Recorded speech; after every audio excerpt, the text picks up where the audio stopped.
আল্লাহ আপনার আকলকে একবার গভীর রজনীতে বালিশের মধ্যে কল্লা রাইকা একটু চিন্তা ফিকির করিয়া খুব গভীরভাবে চোখ দুটা বন্ধ করে একটু চিন্তা ফিকির করবেন, শুধু এই কথাটুকু, আল্লাহ আমাকে কেন সৃষ্টি করলেন?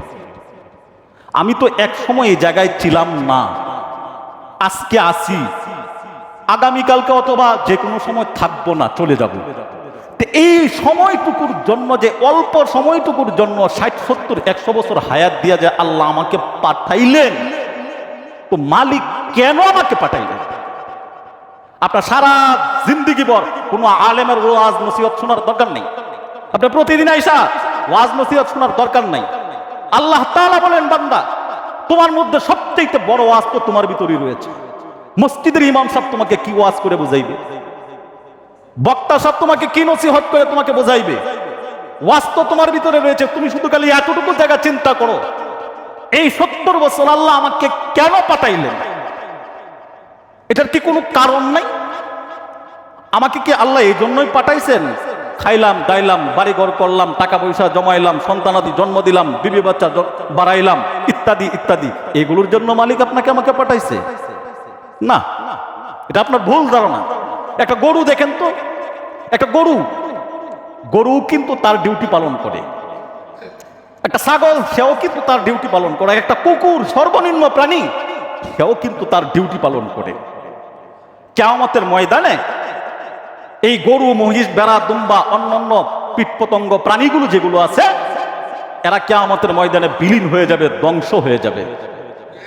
এদের বিচারটা হবে এমন, নরমাল কোয়ালিটির বিচার হয়ে, উপস্থিত নগদ বিচার হয়ে তাদেরকে আল্লাহ তাআলা বিলীন করে দিবেন। বাতাসের সঙ্গে, পানির সঙ্গে, হাওয়ার সঙ্গে মিশে যাবে, তাদের কোনো অস্তিত্ব থাকবে না। তাদেরকে দরাচোয়ার মধ্যে পাবে না, না তারা জান্নাতি, না তারা জাহান্নামী। কিন্তু পৃথিবীতে দুই শ্রেণীর বস্তু, একটা হলো মানুষ আর একটা হলো জিন। একটা হলো মানুষ আর একটা হলো, কথা বলেন, আর একটা হলো জিন জাতি। আল্লাহ তাআলা বলেন, বান্দা তুমি ভেবো না গরুর মতো, কুকুরের মতো, শিয়ালের মতো, বানরের মতো, হিংস্র জানোয়ারদের মতো আমি আল্লাহ তোমাকে ছেড়ে দেব, তাদের মতো বিচার হবে না, তোমরাও তাদের মতো হাওয়ার সঙ্গে মিশে যাইবা, এমনটা কখনো ভেবো না। কারণ আল্লাহ তাআলা বলে, হে আদম সন্তান, মানুষ এবং জিন, এই দুই জাতির বিচার আমি আল্লাহ স্বয়ং নিজে কুদরতি জিম্মার দায়িত্বে আমি আদায় করব। হাসরের ময়দানে এই দুই জাতি তার সময়ের হিসাব না দিয়ে এক কদম লড়তে পারবে না, এক কদম যেতে পারবে না সামনে। সূর্যটা মাথার অর্ধ হাত উপরে থাকবে, মাটি চৌচির হয়ে যাবে, জঙ্গল থেকে হিংস্র প্রাণীগুলো, ভাগ, ভাল্লুক, সাপ, বিচ্ছু মানুষদেরকে বক্ষণ করার জন্য, খাওয়ার জন্য আসবে। মাটি তামার মতো উত্তপ্ত গরম হয়ে যাবে। সেই উত্তপ্ত গরম মাটির মধ্যে সূর্যের 12টি মুখ, তার মধ্যে একটা মুখ নিচের দিকে আর বাকি 11টা মুখ উপর দিকে। প্রখর রৌদ্র যখন দেখা দেয়, তাপ বরদাস্ত করা যায় না। মালিক বলেন, এই সূর্যের 12টি মুখ নিচের দিকে ধাবিত করা হবে। মাথার অর্ধ হাত উপরে, মাত্র মাথার অর্ধ হাত, আধা উপরে সূর্যটা থাকবে। ওই কঠিন মুসিবতের সময় মালিক বলেন, একবার তুমি চিন্তা করো, ওই সময় তোমার অবস্থাটা কি হবে, কি হিসাব দিবা? ওই সময়ের জন্য সামান কি তৈরি করলা? পুঁজি কিনিরা সাথে। গরু একটাকে আমি আল্লাহ তৈরি করলাম, গরু তোমার সেবার জন্য তৈরি করছি।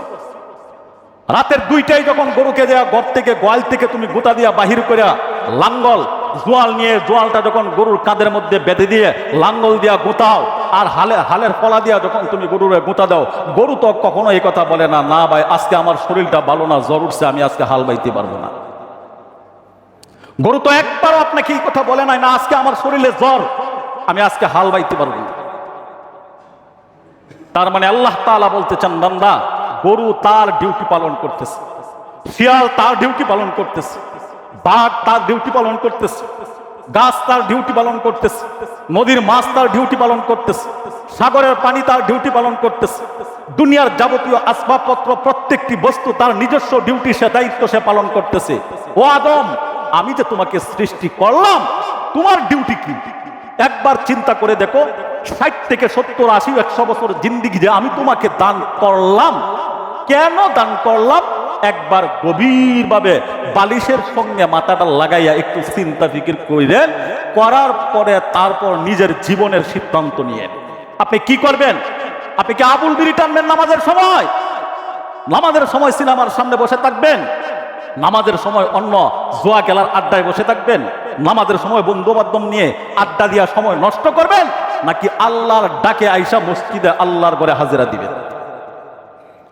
তখন আপনার ওয়াজের আর কোনো দরকার পড়বে না, আমার মতন বক্তার ইমামের ওয়াজের আপনার আর কোনো প্রয়োজন পড়বে না, যদি শুধু এতটুকু কথা চিন্তা করতে পারি যে আল্লাহ আমাকে কেন এই সময়টুকু দিয়া এই জমিনের মধ্যে পাঠাইলেন। একটা কথা আমি আপনাদেরকে জানতে চাই আপনাদের কাছ থেকে, আমাদের ইমানের অবস্থা আলহামদুলিল্লাহ যথেষ্ট পরিমাণ ভালো। আমরা এখানে যারা উপস্থিত আছি আমরা পরপারে সবাই বিশ্বাসী তো নাকি? কথা বলেন, পরজগতে আমরা সবাই বিশ্বাসী তো? মাতালার আনকে লাগে জবান নাই, কথা বলেন পরজগতে বিশ্বাসী কিনা? এটা যদি বিশ্বাস না থাকে আপনি বসিরউদ্দিনের ইমান নাই, সুদা কথা। পরজগতে যদি বিশ্বাস না থাকে ইমান নাই। পরজগতে বিশ্বাস বলতে আমার আবার মরার পরে আমাকে আবার কি করবেন? জীবিত করবেন, আমার আবার বিচার হবে, হাসর ময়দান হবে, এই কথাটার উপর বিশ্বাস থাকা। এবার আমার প্রশ্ন হলো, আপনি যদি পরজগতে বিশ্বাসী হয়ে থাকেন তাহলে আপনি ইমানদার। অবশ্যই রসুলের হাদিস বলে আপনি একজন সাচ্চা ইমানদার। দোস্ত, আপনি যদি পরজগতে বিশ্বাসী হয়ে থাকেন, ইমানদার হয়ে থাকেন, তাহলে আপনার জন্য এই সময় কেন 70 বছর দিয়ে আপনাকে পাঠাইলেন এটার হিসাব মিলানো সহজ। আর যদি এটার হিসাব মিলাইতে পারেন না, আমি মসজিদে বসে আপনাদেরকে বলতেছি, যদি 70 বছর, 60 বছর, 50 বছর হায়াত আল্লাহ আপনাকে দিয়েছেন, এই সময়টা কেন দিয়েছেন এটার হিসাব যদি আপনি এবং আমি মিলাইতে পারি না, তাহলে আপনি নিজে নিজে ধরে নেবেন আখিরাতের প্রতি যেই বিশ্বাস, মরার পরে যে আপনাকে জীবিত করা হবে, বিচার হবে, হয় জান্নাত নাই জাহান্নামে দিবে, এই কথাটার পূর্ণাঙ্গ ঈমান আপনার মধ্যে নাই। যেই ব্যক্তির পরজগতের প্রতি, আমার কথা বুঝেন না ভাই, আমার কথা বুঝেন আপনারা? কি বলতেছি বুঝেননি? গাওয়ালি ভাষা দিয়েই তো বলতেছি, এর চাইতে তো আর ভাঙ্গার বুঝাইব কেমনে? আপনার পরজগতের প্রতি যদি বিশ্বাস অন্তরে এতটুকু পরিমাণ থাকে, তাহলে অবশ্যই আপনি লসাগু দিয়া করেন আর গসাগু দিয়া করেন, যেই সূত্রে অঙ্ক করেন না কেন, 70 বছর আল্লাহ আমাকে হায়াত দিব, কেন দিয়েছে এটার হিসাব মিলানো আপনার জন্য সহজ হবে। আর না হয়তো পৃথিবীর কোনো দ্বারা দিয়া কখনো আপনার এই 70 বছর হায়াতের জিন্দিগির অঙ্ক মিলাইতে পারবেন না, অঙ্ক মিলবে না। যখন আখিরাতের প্রতি বিশ্বাস থাকবে, কারণ কেন, পৃথিবীতে একটা মানুষকে পরিবর্তন, দুনিয়ার কোনো তন্ত্র মন্ত্র, জেলখানার শাস্তির বিমান, এগুলো দিয়ে কখনো একটা মানুষকে পরিবর্তন করতে পারে না, একটা মানুষকে সুন্দর একটা মানুষ হিসেবে গড়ে তুলতে পারে না। যতটুকুন পারে আল্লাহর ভয়, যতটুকুন পারে পরজগতের ভয়।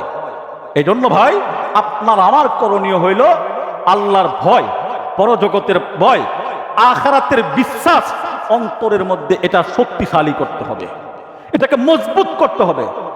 আমি তো মরে যাব, আমার চলে যেতে হবে, আমার হাসরের ময়দানে উঠতে হবে, সেই জায়গায় আমার অবস্থা কি হবে, কে থাকবে আমার পাশে, না জানি কত বিপদ, না জানি কত মুসিবত, কত কিছু আসে। মিয়া দোস্ত, একটা জিনিস আপনি মনে রাখেন, আপনার সন্তানটাকে আপনি বিবাহ করাইতেছেন, আজকে আপনার সন্তান জামাই হিসেবে শ্বশুর বাড়িতে যাবে বউ আনার জন্য। খুব ভালো করে বুঝেন, শ্বশুর বাড়িতে আপনার সন্তান যাবে বউ আনার জন্য, বরযাত্রীর সাথে কতজন যায়? মিনিমাম কমপক্ষে 50, 60, 100 জন, এরকমটা তো আমরা যাই। হ্যাঁ, এরকমটা আমরা যাই। এখানে মাসআলা একটা বইলে দিয়ে আপনি গুছা করলে করেন, সমস্যা না, এটা আমার বলার দায়িত্ব বলা। এখানে মাসআলাটা হইল, আমরা ছেলেকে বিবাহ করাইতে গিয়া মেয়ের পক্ষ থেকে কতজন নিয়ে যাওয়ার পরে তখন মেয়ে বাবা গার্জিয়ান মেয়েটাকে তুলে দিতে পারবে, এটা মেয়ের কাছে জিজ্ঞাসা করি না। আমি বলি ভাই, আপনার বাড়িতে কিন্তু আমার মেয়েটা তুলে নেওয়ার জন্য, বউ তুলে নেওয়ার জন্য 100 জন নিয়ে আসবে, সমস্তটাই 100 জন নিয়ে আপনি খাওয়াইলেন, সমস্তটাই হারাম। মেয়ের পক্ষ থেকে যত জনের কথা বলবে ততজনই নিতে হবে, একজন বললে একজন নিয়ে। মেয়ের বাবার যেই সামর্থ্য আছে ওই সামর্থ্য অনুযায়ী আপনাকে বরযাত্রী নিয়ে যাইতে হবে, এখানে যে জুলুম করা যাবে না। আমি যে কথাটা বলতেছিলাম, আপনার সন্তানটা নতুন বিবাহ করে নতুন বউ বাড়িতে তুলে আনার জন্য সে কি একা যায় তার বউটাকে তুলে নিয়ে আসতে পারতো না? দুই একজন সাথে নিয়ে পারতো না? তারপরেও কেন তার সাথে আরো বরযাত্রী 50 জন নিয়ে যায়? যদি কোনো বিপদে পড়ে, যদি কোনো মুসিবত দেখা দেয়, যেন আমার এই বরযাত্রী বা আমার আত্মীয় স্বজন, আমার পার্শ্ববর্তী লোকেরা যেন আমার জন্য সাহায্যকারী হয়। ঠিক তেমনি ভাবে আপনি হাসরের বরযাত্রী হিসাবে আপনি রওনা করলেন, আপনার জন্য আপনি জামাই হিসাবে রওনা করলেন আপনার বরযাত্রীকে, বলেন আপনার সাহায্যকারীকে। আপনি দুনিয়াতে গেলেন বরযাত্রী হিসাবে, ঝামেলা হয়ে গেলে বিয়ে করতাম না, বউ ফলাইতে করবো, বলেন তো আখিরাতে গেলেন যে জামাই হিসাবে, আপনি তখন ওখানে যদি যায় বলি যে আল্লাহ হাসরের বিচার মানি না, চলবো আমি আয়ের বাম রাগে রাগ দেখায়া? তো দুনিয়াতে বরযাত্রী নেওয়া লাগে সাথে জামাই গেলে, আর আখিরাতের জামাই হয়ে আপনি গেলেন। এই জন্য আপনার বরযাত্রীকে আল্লাহ রসুল বলেন বরযাত্রী হবে 4 জন। বলেন কয়জন? বরযাত্রী কয়জন? 4 জন। 1 নাম্বার নবীদের কাতার। 1 নাম্বার আপনার আমার বরযাত্রী হবে নবীরা। 2 নাম্বার বরযাত্রী হবে সাহাবায়ে কেরাম। 3 নাম্বার বরযাত্রী হবে শহীদ, সাহাবায়ে কেরাম। 1 নাম্বার হবে নবীদের কাতার, 2 নাম্বার হবে শহীদদের কাতার, 3 নাম্বার হবে সালেহিনদের কাতার। এই যে এরা যেন আপনার আমার বরযাত্রী হবে। আপনি প্রশ্ন দেখতে পারেন, হুজুর আমার বরযাত্রী ওই জায়গায় নবী হয়ে আমার বরযাত্রী কি করবে? নবী, আমি একজন সাধারণ মানুষ, আমার জন্য নবী বরযাত্রী হবে? হ্যাঁ, আপনার জন্যই বরযাত্রী হবে। কারণ কেন? আপনি যখন বিপদে পড়ে যাবে তখন নবী আপনার জন্য সুপারিশ করবে। নবী আপনার জন্য সুপারিশ করে আপনার গুনাহ মাফ করে জান্নাতে নেওয়ার ব্যবস্থা করবে। এবার প্রশ্ন হলো, যেই বরযাত্রী, যেই নবী আপনার জন্য সাহায্যকারী, আপনার জন্য সুপারিশকারী হবে, বলেন তো আপনারা সমাজ সচেতন মানুষ, আমার মাথা থেকে নিয়ে পায়ের তালা পর্যন্ত, আমার পরিবার থেকে নিয়ে রাষ্ট্র পর্যন্ত প্রত্যেক জায়গায় সেই বরযাত্রী তথা সেই নবীর আদর্শ অনুযায়ী আপনারা আমার জিন্দেগি গঠন করার দরকার আছে কিনা? নাই? কথা বলেন, আছে না নাই? যদি থেকে থাকে তাহলে আপনার বালিশের সঙ্গে মাথাটা লাগাইয়া রাত্রে একবার গভীরভাবে চিন্তা করে দেখেন নবীর রঙে নিজেকে কতটুকু রাঙ্গাইতে পারলেন, সেই বরযাত্রীর রঙে আপনি কতটুকু নিজেকে সাজাইতে পারলেন। যদি পারেন তো আলহামদুলিল্লাহ, আর যদি না পারেন তওবা করেন, এখনো সময় আছে। মসজিদে আইসা আল্লাহর কুদরতি কদমে সেজদা লাগান, নবীর রঙে নিজেকে রাঙ্গান। আল্লাহর কসম, আপনি যত অশান্তি চিন্তা করেন শান্তি আসতে বাধ্য আপনার কাছে। যে কথাগুলো বললাম, আল্লাহ তাআলা আমাদের সবাইকে বুঝার আমল করার তৌফিক দান করুন।